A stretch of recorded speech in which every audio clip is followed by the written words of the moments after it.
என் இனிய அன்பு உள்ளங்களே, உங்கள் அனைவருக்கும் என் அன்பான வணக்கம்.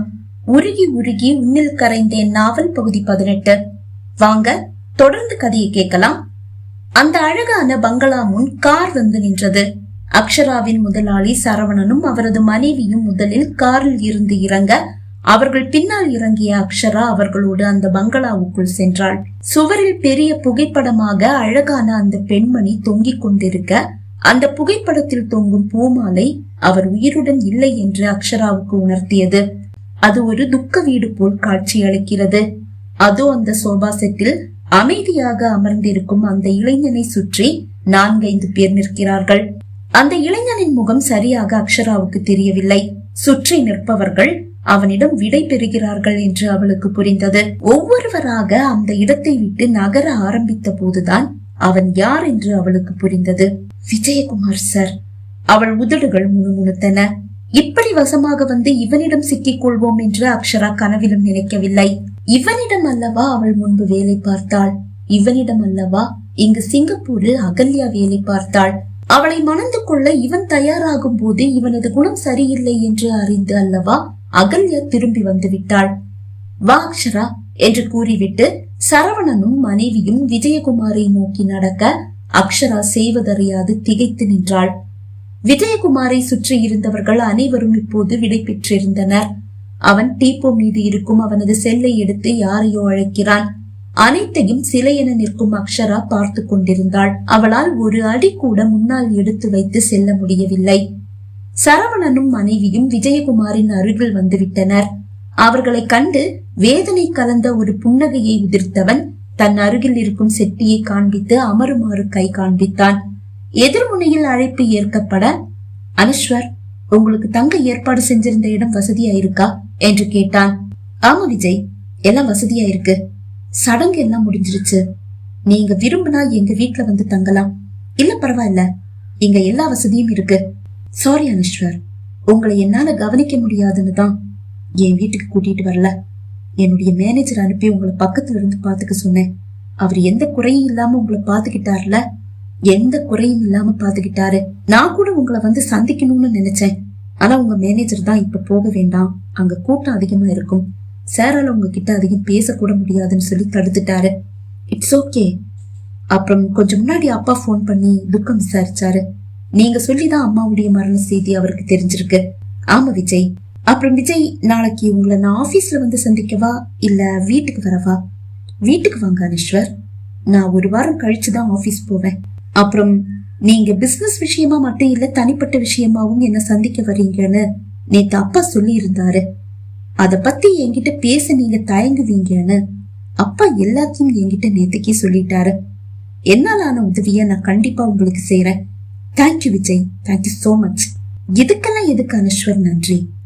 நீங்க சத்யநாதன் சார் பையன்னு தெரியாம தான் நான் உங்களை உங்க சென்னை ஆபீஸ்ல முதல் தடவை மீட் பண்றேன். அப்பவே நமக்கு இடையில நல்ல ஒரு நட்பு உருவாகிடுச்சு. ஆனா என்ன, 2 பேரும் போன் நம்பரை கைமாறிக்கல. நான் உங்க ஆபீஸுக்கு வரும்போதெல்லாம் நீங்க தான் எனக்கு ரொம்ப சப்போர்ட்டா இருந்தீங்க. இப்ப கூட என்ன உங்க பார்ட்னரா சேர்த்துக்க நீங்க தான் ரெக்கமெண்ட் பண்ணீங்கன்னு அப்பா சொன்னாரு. இதை விட நான் உங்களுக்கு என்ன பெருசா செஞ்சுட்டேன் இல்ல செஞ்சிட போறேன்? இப்படி பேசுறது உங்க பெருந்தன்மை விஜய். ஆனா நீங்க எனக்கு பண்ண போற உதவி ரொம்ப பெருசு. என்னால அதை புரிஞ்சுக்க முடியுது அனுஷ்வர். சரி விஜய், நம்ம நாளைக்கு சாயந்தரம் சந்திக்கலாம்.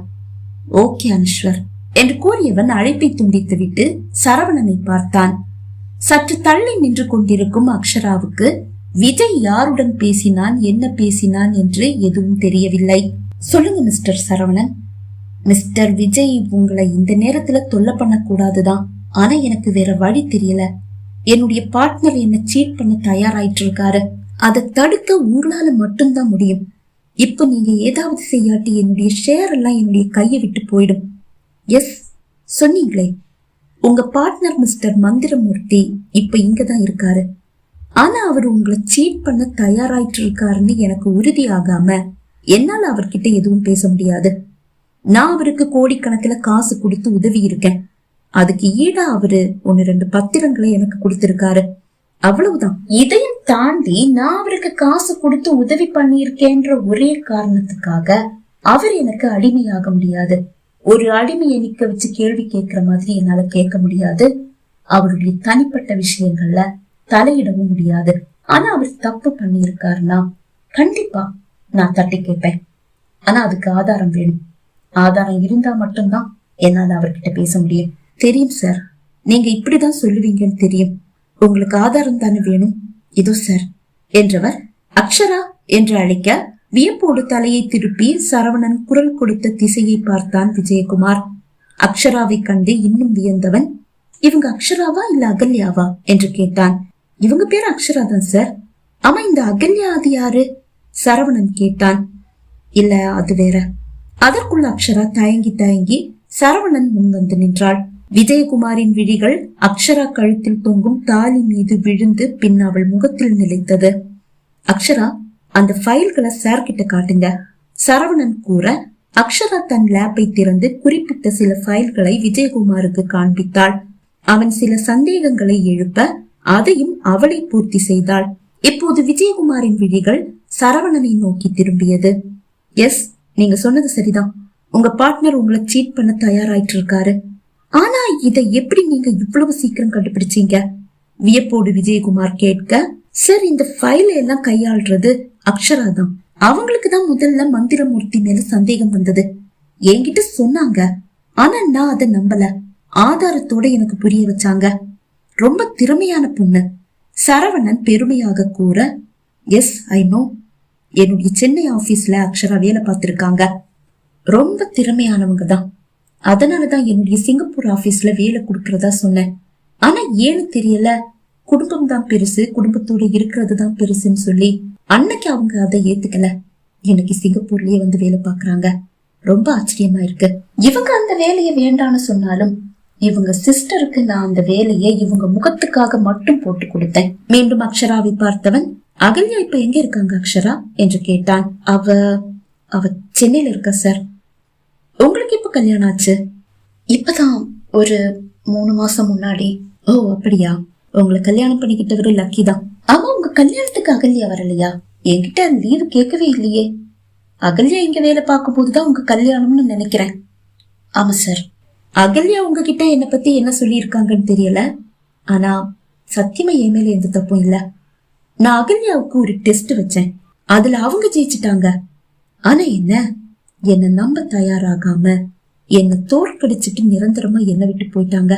அக்ஷரா எதுவும் பேசவில்லை. ஓகே மிஸ்டர் சரவணன், நான் மிஸ்டர் மந்திரமூர்த்தியை கூப்பிட்டு பேசுறேன். அவரால உங்க பிசினஸுக்கு எந்த பாதிப்பும் வராது, எந்த பிரச்சனையும் வராது. நான் பேசுறேன். Thank you sir. அப்ப நாங்க கிளம்புறோம். ஓகே. சரவணனும் அவன் மனைவியும் எழுந்து கொள்ள, சார் நானும் கிளம்புறேன். அக்ஷராவும் விடை பெற்றாள். நாளை அனஸ்வரும் அகல்யாவும் விஜயகுமாரை சந்திக்க வருகிறார்கள் என்று அறியாது தப்பித்தோம் பிழைத்தோம் என்று விஜயகுமாரின் பங்களாவை விட்டு வந்துவிட்ட அக்ஷரா நாளை தான் வசமாக சிக்கப் போகிறோம் என்பதையும் அறியவில்லை. வீட்டை எட்டியதும் முதல் வேலையாக அகல்யாவை அழைத்தாள் அக்ஷரா. 2 முறை அழைத்தும் அகல்யா அழைப்பை ஏற்கவில்லை. அனஸ்வர் அவள் அருகில் இருக்கிறாரோ அதனால் தான் அழைப்பை ஏற்கவில்லையோ? அக்ஷரா யோசிக்க அகல்யாவிடமிருந்து அழைப்பு வந்தது.